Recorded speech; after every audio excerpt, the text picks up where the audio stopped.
Ko mēs darām, lai ziemā nenosautu? Mēs uzvelkam siltas drēbes. Kā būtu, ja mēs apģērbtu mūsu māju siltās drēbēs? Protams, tieši to arī dara. Mājas siltina. Parasti mēs siltinām mājas ar putplastu vai ar akmensvati, taču mūsu stāstu sērija ir par ekobūvniecību. Un tāpēc mēs apskatīsim, kādi tad ir ekoloģiski, dabiski materiāli, ar ko siltināt mājas.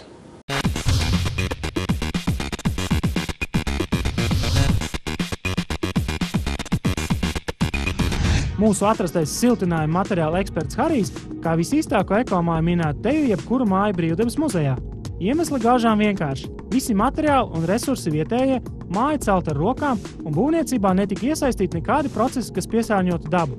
Visbeidzot, ja māja paliek tukša, tā nomirst un lēnām ielien zemē, nepiesārņojot vidi. Taču lūkojoties no mūsdienu aspekta un kaut vai no siltuma tehniskajiem rādītājiem, šādu māju par ekomāju vairs nevar nosaukt, jo tā ir pārlieku augsta un energo neefektīva. Dilēmu netrūkst, arī runājot par patiesi dabīgiem siltinājuma materiāliem. Izejot no tām un pieturoties pie tās, kas ir ekoloģiskās mājas un izcelsmes materiāli, tad mums jācenšas izmantot tieši vietējā ražojuma materiālu, lai nesadārdzinātu tos procesus. Mēs izgājām cauri tādu kā savu veidu apli, izgājām pa apli. Mēs atradām pat pašu ideālāko variantu, tas var parādīt. Arī kur ir kaņepju vatis, ja, kas tiek ražots Vācijā. Pie ražošanas procesa materiāls jau ir atjaunojis ekoloģisko vidi daudz vairāk nekā pēc tam ražošanas gaitā piesārņo. Bet ir viens maziņš, transports. Tas pat arī attiecās kokšķiedru vatei, ja, var apskatīties. Un tāpatās ir arī parādās aitas vilnas vatei. Šādi izcili dabīgi siltinājuma materiāli, kas sastāv no tīras aitas vilnas, kaņepju, lina vai koka šķiedrām, izteikti zaļi domājošiem ir patiesi kārdinoši. Tomēr doma par transportēšanu no tālām zemēm, kas rada papildus izmaksas un vidas piesārņojumu, diemžēl nav tā ekoloģiskākā. Tāpēc jācer, ka šos materiālus kādreiz arī ražos Latvijā, bet pašreiz, meklējot dabīgu materiālu, kas tiktu ražots tepat uz vietas, uzgājām ekovati. Lūk skaidrojums, kas tā tāda ir. Mūsu paša avīzes, ko mēs ikdienā lasām, tiek salasīts kopā un samalts, veidojot tādu pulkainu masu. Ja. Ko tas nozīmē? Tas, ka materiāls jau ir pārstrādāts, netiek izmests lieku reizi ārā. Materiāls tiek ražots tepat pie mums Latvijā, ja?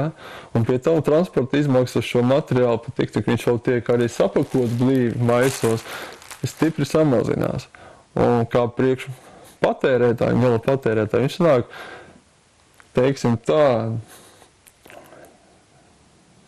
aptuveni 4 reizes, 4-5 pat reizes lētāk nekā kāds no šiem analogiem materiāliem. Jā. Nekādas ķīmijas, veselībai nekaitīgs, viegli uzražojams un iestrādājams, nedegošs materiāls. Turklāt ekovati sanāk lētāk, bet iegūtā siltinājuma kvalitāte nemainās. Mēģināsim lakoniski izskaidrot, kā tad vispār darbojas siltinājuma materiāli. Tātad, atcerieties vienu lietu, kā vata, ko viņa dara. Paņēsim kurva. Vata vienkārši aizpilda to telpu, kas ir starp citiem materiāliem. Kāpēc aizpilda? Lai tā telpā, kura viņa aizpilda, gaisa nekustētos. Vienīgā funkcija. Viņam funkcija ir, lai gaisa tajā telpā nekustās. Nekustīgs gaiss arī darbojas kā siltumizolācijas materiāls. Ekovati var iestrādāt gan mājai no iekšpuses, gan arī no ārpuses.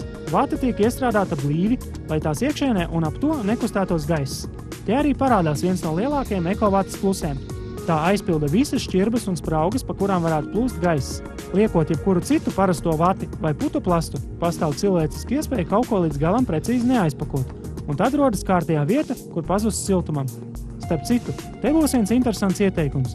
Kā paša acīm noteikt, kurš ir labākais siltinājuma materiāls Latvijas apstākļiem. Ja gribat, pamēģiniet. Iegādājieties to pašu jūsu izvēlēto bloku vai arī jebkuru materiālu. Izmērciet viņu ūdenī, nolieciet kaut kur nojumītē, ja? Un skatieties. Tas materiāls, kurš visātrāk izžūs, tas arī der mūsu klimatam.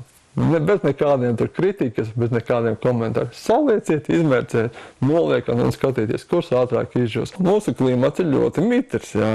Un mums ir svarīgi ir tie materiāli, kas viegli uzņem mitrumu. bet vēl vieglāk atdot, jo tikai savs materiāls darbojas kā siltumizolācijas materiāls. Un tās ir organiskās vatas, viņas spēj gan uzņemt mitrumu, gan atdot. Ja? Ja mēs vēlamies, lai mūsu māja ir patiešām silta un energoefektīva, tad siltinājuma materiālu iestrādē ir jāpievērš ļoti liela uzmanība. To noteikti būtu jādara profesionāļiem, jo jebkura kļūda pēcāk tiešā veidā atsauksies uz jūsu apkuras rēķina lielumu. Jautāsiet, kā varam pārliecināties, vai arī profesionāļi pareizi savu darbu paveikuši. Atbildi meklējiet nākamajā sižetā. Būtu svarīgi zināt, vai mājas būvniecības procesā nav pielaistas kaut kādas kļūdas un māja vienkārši kaut kur nelaiž siltumu cauri. Uz acis to noteikti parasti ir ļoti sarežģīti, un tāpēc mums atkal ir jāaicina talkā modernās tehnoloģijas.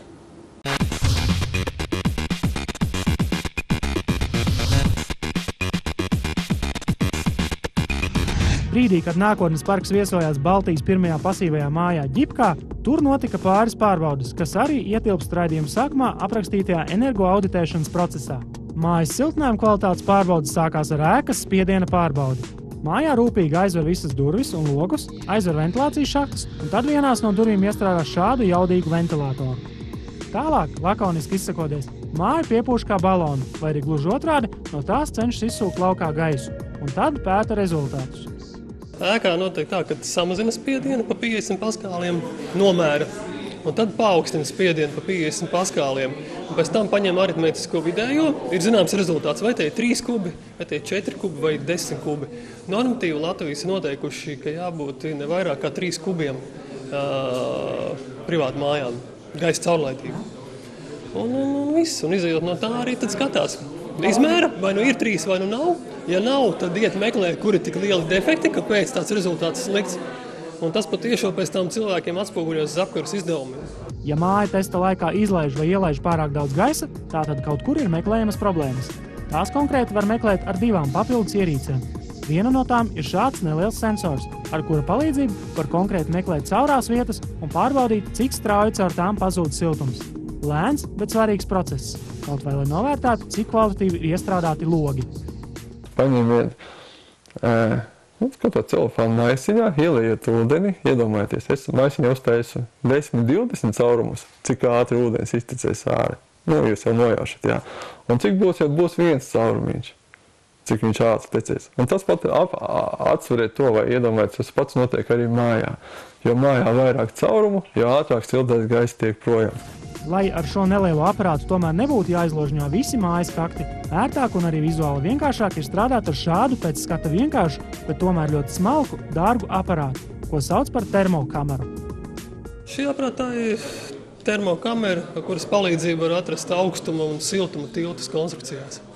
Jā, un tur ir vienkārši ātrāk atrast defektus, jo, teiksim, ar to gaisa kustības mērītāju te vajadzētu uz ceļiem rāpot pa visu māju. Tā, teiksim, ieslēdz šo aprīkojumu, pagaida pusstundu, un tad termokameru var atrast lokāli. Tur laiž, un pēc tam ar gaisa kustības mērītāju atrod, cik tur laiž. Ja, tādā veidā atrod visas utis un visas lietas. Un īstenībā tas būtu normāli, teiksim, no pasūtītājiem, kad viņi pārbauda būvnieku kvalitāti. Ar šādām metodēm var ļoti nopietni pārbaudīt ikvienu māju, jo uz aci noteikti, kur ir nekvalitatīvi paveikti būvdarbi un kur ēka laiž ārā siltumu, ir praktiski neiespējami. Tieši tāpēc šādu pārbaudi izveikt būtu vēlams ikvienam mājas īpašniekam, un jo īpaši tiem, kas par milzīgām naudas summām grasās iegādāties jaunu mājokli. Latvieši bez tās blīvuma pārbaudas nemodot nevienu māju eksploatācijā, lai garantētu darbu. Jā. Mēs savukārt mūsiem pērkam māju un nepaskatās, kas tam mājā ir iekšā. Pērkot mašīnu, tad 4-5 tūkstoši. Mēs atļaujamies uz servisu, aiziet draugam parādīt, lai apskatās, ja iedodam naudiņu vēl kādu 50 un atļauj. Samaksā. Pērkam māju pa 100 000, kad tik smuki izskatās un ejam iekšā dzīvot. Bet elementāro pārbaudu neizdarā. Un tas ir pēc tam atsvarās uz tekošām izmaksām.